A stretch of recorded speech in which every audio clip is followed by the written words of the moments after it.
En Meuse, près de Saint-Mihiel, une entreprise s'est spécialisée dans la construction de bâtiments modulaires. Des hébergements d'urgence capables de répondre à des situations difficiles, comme par exemple à Mayotte, au lendemain du cyclone Chido. Bruno Demange, Frédéric Mallier.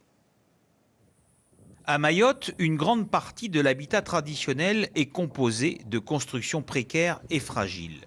Mais en plus, le passage des cyclones, et en particulier Chido, sont venus dégrader encore plus les conditions de vie. L'idée de pouvoir y implanter des constructions modulaires est vite apparue comme une solution efficace. Et pour cela, cette entreprise meusienne, qui se nomme 123 Modules, était particulièrement bien placée.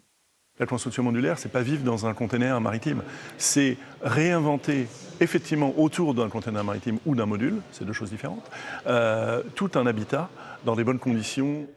Installer ce type de maison, c'est une chose, mais former des artisans mahorais afin de pouvoir le faire, c'est encore mieux. C'est l'objectif de ce stage qui se déroule durant ce printemps dans ces locaux près de Saint-Mihiel.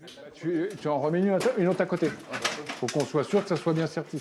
Ils partent d'un conteneur de 40 pieds, c'est-à-dire un conteneur brut, un conteneur maritime, où on va travailler la chaudronnerie, on va le couper en deux, on va le transformer, y mettre des renforts de façon à créer la base pour faire une maison d'habitation, tout simplement. Et donc là, on est venu assembler deux demi-conteneurs, l'un à côté de l'autre.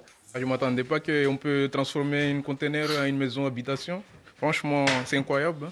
Ça répond exactement aux besoins. Oui, parce qu'il y a beaucoup de bidonvilles. C'est le département qui a plus de bidonvilles en France. Du coup, voilà, c'est la seule solution.